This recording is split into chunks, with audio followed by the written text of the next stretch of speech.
This is Optimal Health Daily, Iron Deficiency, Everything You Need to Know, Part 2, by Nicole Poidevin, with idealnutrition.com.au, and I'm Dr. Neil.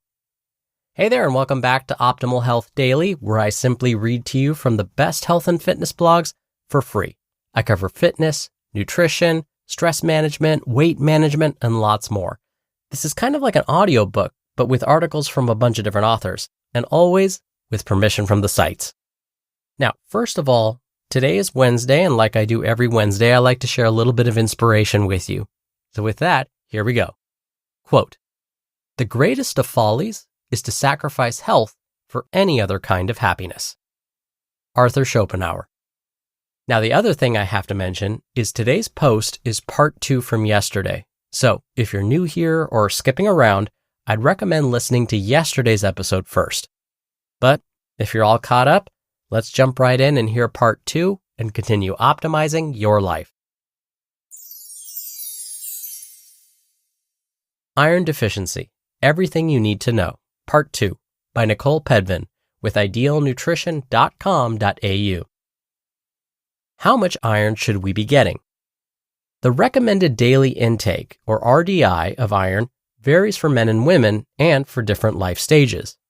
During adulthood, between the ages of 19 and 50, the RDI for males is 8 milligrams per day, compared to 18 milligrams per day for women. This value increases to 27 milligrams per day during pregnancy. When we consider beef, which is a good source of iron, 100 grams of beef has 3.5 milligrams of iron, which equates to 44% of male adults' RDI, or 19% for females.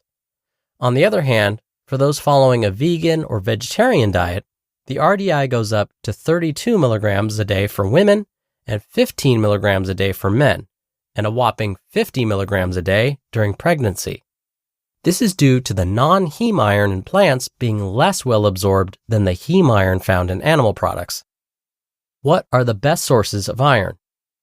The best dietary sources of haem iron include 1. Red meat. This is often considered the most accessible source of haem iron. Red meat can be an important part of the diet for those prone to anemia. 2. Liver. Organ meats such as liver contain high amounts of iron and other nutrients. For example, a 100-gram serving of chicken liver contains 11 milligrams of iron. 3. Shellfish. All shellfish are rich in iron, but clams, oysters, and mussels are particularly good sources. Eating 12 oysters will provide you with 7 milligrams of iron. This is 88% of the RDI for a male adult and almost 40% of the RDI for females. And 4. Sardines. If you enjoy eating sardines, they're a great way of getting more iron in your diet, providing 2.9 milligrams per 100 grams of sardines. It can be more difficult to get an adequate intake of iron from plant sources. However, if you choose wisely, it's definitely possible. The best dietary sources of non-haem iron include 1. Legumes. Legumes are a great source of iron, especially for vegetarians. 1 cup of lentils or kidney beans contains just over 3 milligrams of iron. 2. Seeds. Pumpkin seeds in particular are a great source of iron, with 1 serving containing about 4.2 milligrams. That'd be about 28 grams of pumpkin seeds. 3. Spinach. 100 grams of cooked spinach contains 3.5 milligrams of iron, the same amount in a similar serving of beef. But keep in mind that the non-haem iron found in spinach may not be as readily absorbed by the body. 4. Tofu.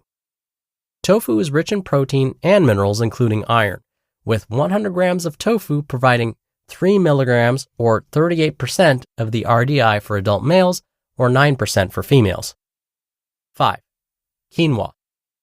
Often referred to as a superfood, this grain is a good source of iron with 1 cup of quinoa providing 2.8 milligrams of iron. And 6. Fortified cereals. Iron is of particular importance for growing children, and fortified cereals can be a great way to meet requirements in this life stage. How to ensure optimal iron absorption. Some of the foods we eat can help absorb iron, while others can inhibit absorption. Eating foods high in vitamin C with those high in iron can greatly enhance absorption. For example, eating lentils in a tomato sauce or adding a squeeze of lemon to salads containing spinach. Now, calcium and iron are absorbed using the same pathway in the body. So for those who are iron deficient, it may be recommended that iron-rich foods are eaten separately to those containing calcium. These foods include milk, cheese, and yogurt in particular, although vitamin C can override the effects of calcium when it comes to iron absorption.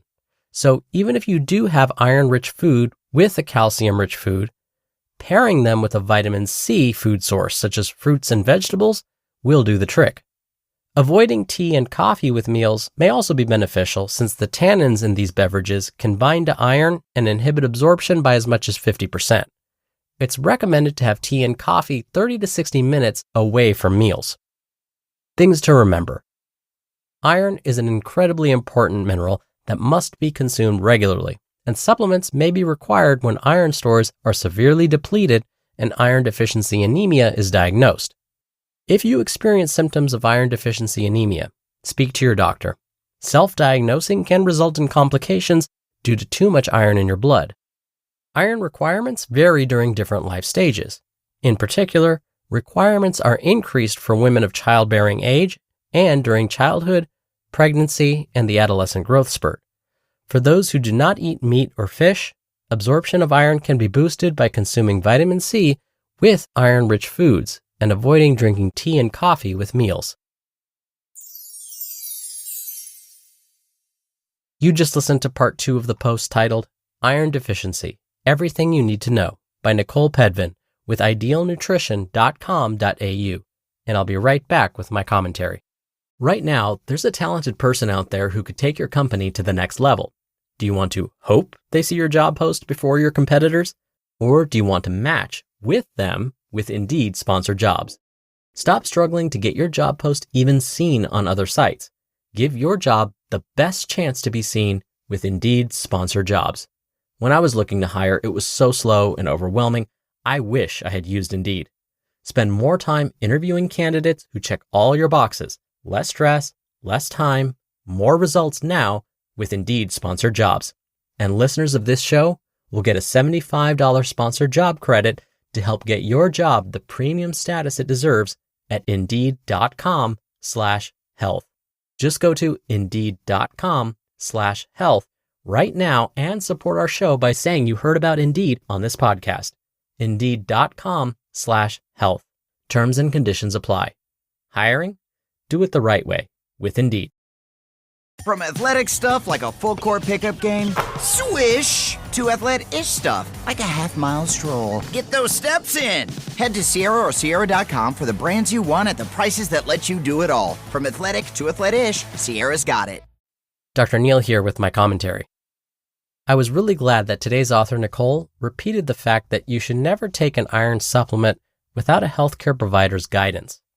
The body isn't all that great at getting rid of extra iron from supplements, so getting too much of it can lead to some very serious side effects like internal bleeding.